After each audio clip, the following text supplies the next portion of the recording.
Okay, what we're going to do here is build a fairly good size Faraday cage out of this old shelf. You can see it needs some repair, some adjustments, but yes, that's what we're going to do, and we're going to share it with you. A little progress on our shelves. We shortened it a little bit so our screening will work well. Over here, you'll see a plastic bottom. We found that from an old shelf. We're going to put that on the bottom. We've got the basic shelf done. You can see we threw in that plastic piece from an old shelf.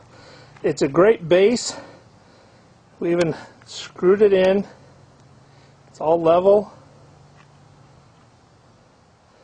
Ready to go. We got to create a door now, a swinging door. We have been building the outer door.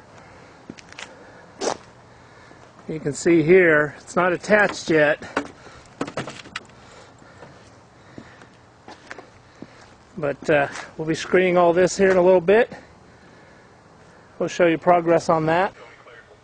We're going to start wrapping. This is the very beginning. We're using aluminum screening, and you can see it comes in a 3-foot width, and that's a 25-foot roll. Should be enough to wrap this thing. I've got the first top half wrapped. Notice there's no wrapping where the door is going to go. I've mounted the door hinges. I wanted to show you something before we finish putting it all together. Notice that extra flap of screening. Well, it comes from the door. What we'll do is attach it here. That way we have a continuous loop, at least on the hinge side. We've got the latches on. You can see they're just simple little latches. We've got good connection there, but as you go down, you'll notice because of our white plastic piece at the bottom, got a little bit of a gap there. But we have an idea for a solution, and we'll share it with you when we get to that point. But 2 latches, really simple to do.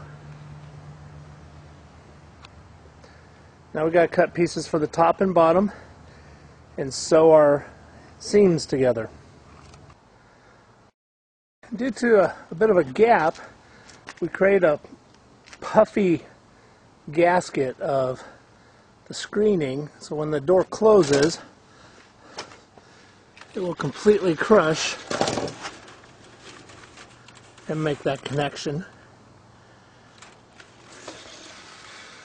Also, we have these gaps here. So what we're doing is sewing with this wire here. It's very thin copper wire that's been coated. You can get this at Radio Shack for projects. The wire looks kind of like that. And we're just sewing it together. I'm no tailor, but this took care of the gap, sewing in between. You see, no more gap exists, fully contact. Now I need to do this backside. As you can see, quite the gap. Sewing that is next. It took 2 of us, one on each side, to push the wire through back and forth. And yes, we're not tailors, but it closed that gap, made a full connection. Looking good to me. Got one more edge to do, but it's starting to rain, so we're going to stop for the day. We have a basic setup ready. I have it grounded to house ground. Don't worry, it's only ground. Which house grounds really aren't normally the best. We have maybe some minor repairs to do or improvements, but here we go. Radio. If I have to wear a trash bag, I'll belt it with rhinestones. Now notice, I'm not fine on the radio. Okay, go ahead and close the door. We're just going to hold it shut.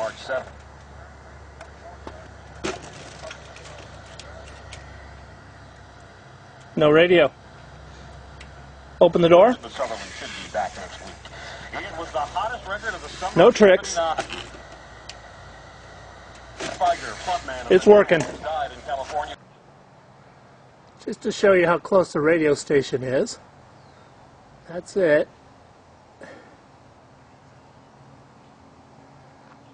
That's its tower. There's its tower again. And we're basically going to take a walk over. Keep the camera on. Psychiatrist's Bible, like how they diagnose people, has these bizarre new psychological disorders in them. So we thought, well, that's how close they are. Let's give them what we think should be a psychological disorder.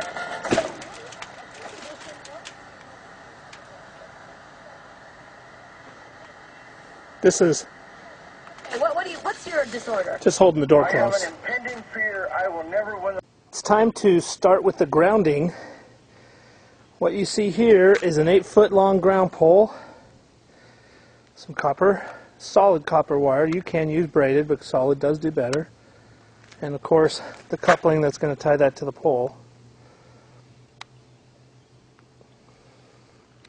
This is going to take some doing. It takes time to pound that in the ground. So we'll check in when we're partway through. One trick that I did learn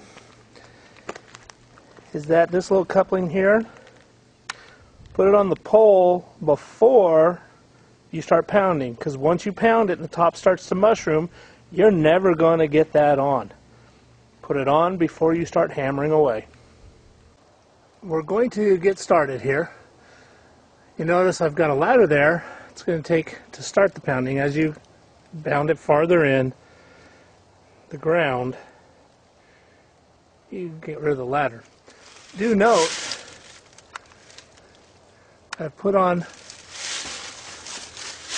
that piece there. Put it on before you start pounding, because once you start pounding, you'll never get it on. Tighten as tight as you can. One issue is, as it vibrates, it will loosen. You'll have to tighten it up a couple of times during your efforts. And don't forget, safety glasses. You can see now I'm halfway. Not too bad.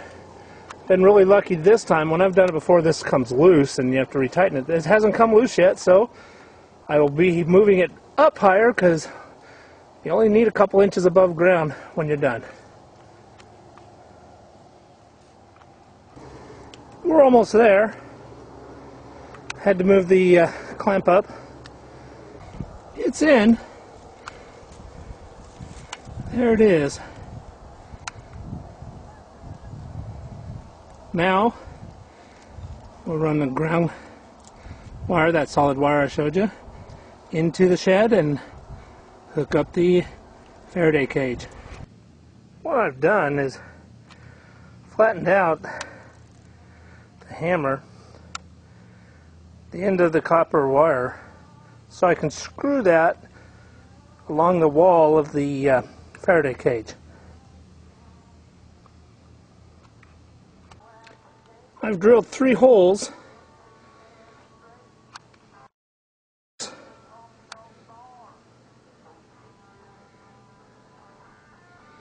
and I'll be attaching it along that post. We've screwed it to the cage. Now we're going to install the cage and run the cabling out to the ground post. It is installed on the inside. You can see I drilled a hole out of the shed, ran the copper wire out, and we'll connect that to the ground post. Now it comes out, comes down, and connects to my ground post.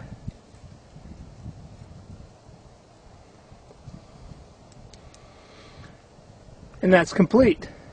Next, we're going to properly pack the Faraday cage. I'm not going to show you all that. As I pack the Faraday cage, there's a good chance that any movement, earthquake, or heavy winds could cause items to bump into the screening. So I'm actually going to pack the radio equipment and electronics in milk crates. They fit nicely on the shelves, and any movement, just the plastic will touch. It should give me enough insulated value that it won't harm